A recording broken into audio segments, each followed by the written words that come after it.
ہوتا ہے اچھا بچہ بن کے رہنا چاہیے۔ یہ اچھا بچہ ہمیشہ ہارتا ہی ہے۔ ہار جیت والے لوگوں کو بڑا اچھا جانتے ہیں، کیونکہ یہ ان کی خوراک ہوتے ہیں۔ یہ ان کی کمزوریوں کو بڑا پسند کرتے ہیں اور ان سے فائدہ اٹھاتے ہیں۔ ان کی کمزوریاں ان کی طاقت کے بڑھنے کا باعث بنتی ہے۔ مسئلہ یہ ہوتا ہے کہ ہار جیت والے لوگ اپنے بہت سے محسوسات کو اپنے اندر دفن ہی رکھتے ہیں، لیکن ان کئی باتیں کبھی ختم نہیں ہوتی۔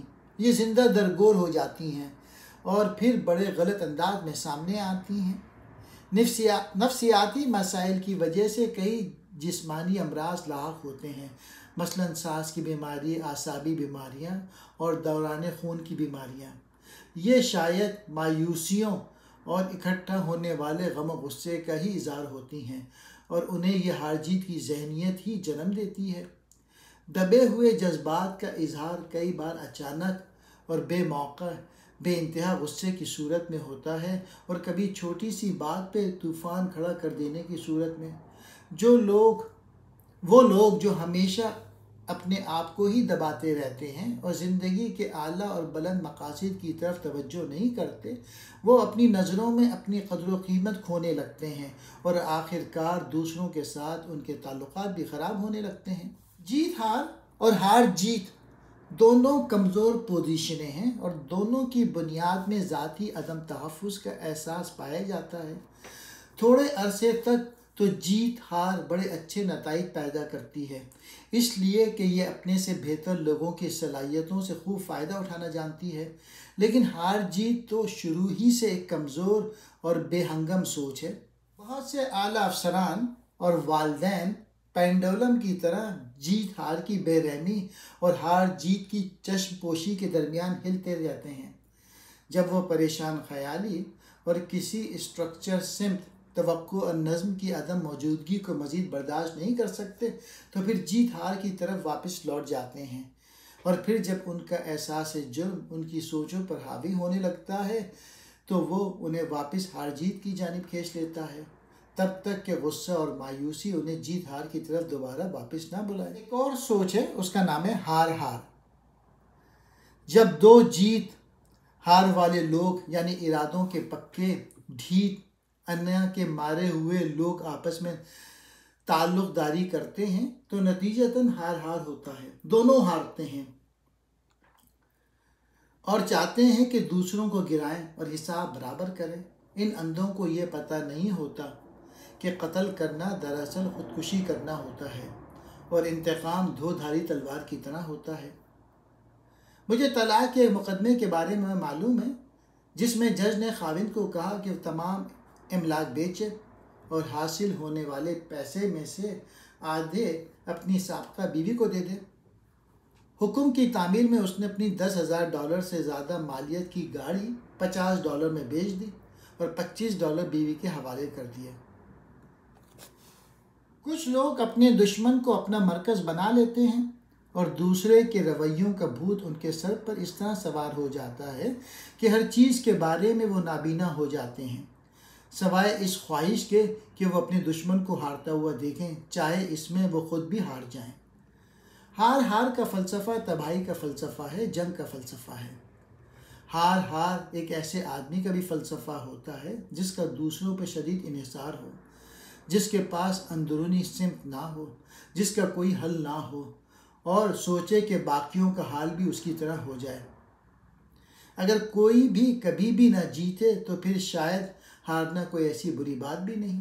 جیت ایک اور متبادل یہ ہے کہ انسان صرف جیت ہی کا سوچے۔ جیت کی سوچ کے لوگ ضروری نہیں کہ چاہیں دوسرے ضرور ہاریں، وہ اس سے بے تعلق ہوتے ہیں۔ ان کے لیے اہم صرف یہ ہوتا ہے کہ وہ اپنی خواہش کے مطابق جو چاہتے ہیں حاصل کر لیں۔ روزمرہ زندگی میں جب مقابلے کا کوئی احساس نہ ہو تو جیت شاید انسانی تعلقات میں سب سے زیادہ استعمال ہونے والی سوچ ہوتی ہے۔ جیت کی ذہنیت والے شخص کا مقصد اپنی خواہش کا حصول ہوتا ہے، اور وہ دوسروں کی خواہشات اور ان کا حصول ان پر چھوڑ دیتا ہے۔ کون سا انتخاب سب سے بہتر ہے؟ اب تک زیر بحث آنے والے 5 فلسفوں جیت جیت جیت ہار ہار جیت ہار ہار اور جیت میں سب سے مؤثر کون سا ہے؟ اس کا جواب ہے یہ حالات پہ منحصر ہے۔ اگر آپ فٹ بال کا میچ جیت جائیں تو اس کا مطلب یہ ہے کہ آپ کی مخالف ٹیم ہار گئی۔ اگر آپ ایک ریجنل دفتر میں کام کرتے ہیں جو دوسرے ریجنل آفس سے میلوں دور ہے اور آپ کا اس دفتر سے کوئی دفتری رابطہ نہیں، تو ممکن ہے کہ آپ اس دفتر کے ساتھ جیت ہار کے تحت مقابلہ کریں تاکہ بزنس کو تحریک مل سکے۔ لیکن ایک ہی دفتر کے اندر آپ جیت ہار کی صورتحال پیدا نہیں کریں گے۔ یہاں تو آپ کو دوسرے لوگوں اور ان کے گروپس کے ساتھ تعاون کی ضرورت ہے تاکہ آپ زیادہ سے زیادہ کامیابی حاصل کریں۔ لہٰذا بہترین انتخاب وقت کی حقیقت پر منحصر ہوتا ہے۔ چیلنج یہ ہوتا ہے کہ آپ اس وقت کی حقیقت کا صحیح اندازہ لگا سکیں اور ہر صورتحال میں جیت ہار کو ٹھوسنے کی کوشش نہ کریں۔ حقیقت یہ ہے کہ زیادہ تر صورتحال کا تعلق باہمی انحصار پہ ہوتا ہے اور ایسے میں جیت ہی 5 متبادل میں سے سب سے اہم ہوتی ہے۔ یہ 4 سوچوں کے طریقے ہیں: کم حوصلہ اور کم غور، تو یہ ہار ہار ہوتی ہے۔ زیادہ حوصلہ اور کم غور جیت ہار ہوتی ہے۔ جب کم حوصلہ ہو اور زیادہ غور ہو تو ہار جیت ہوتی ہے، اور جب زیادہ حوصلہ ہو اور زیادہ غور ہو تو پھر جیت جیت۔ تو ہمیں جیت جیت کی سوچ میں رہنا چاہیے۔ کردار کی بنیاد پہ ہم جیت جیت پر مبنی تعلقات کی تعمیر کر سکتے ہیں۔ اعتماد ہمارا جذباتی بینک اکاؤنٹ ہوتا ہے۔ جیت جیت اسے توانائی رکھتی ہے۔ اعتماد کے بغیر زیادہ سے زیادہ ہم سمجھوتے کر سکتے ہیں۔ اس کے بغیر ہم کھل کر صحیح معنی میں کوئی حقیقی کام نہیں کر سکتے، نہ کچھ سیکھ سکتے ہیں۔ آپ جس قدر مضبوط ہوں گے، یعنی جتنا آپ کا کردار خالص ہوگا، جتنا آپ کا پرو ایکٹیو کا لیول بلند ہوگا، جتنا آپ جیت جیت کے لیے ذہنی طور پہ آرزومند ہوں گے، اس قدر دوسرے شخص پر آپ اثر انداز ہو سکیں گے۔ یہی لوگوں کے درمیان تعلقات میں لیڈرشپ کا اصل امتحان ہے۔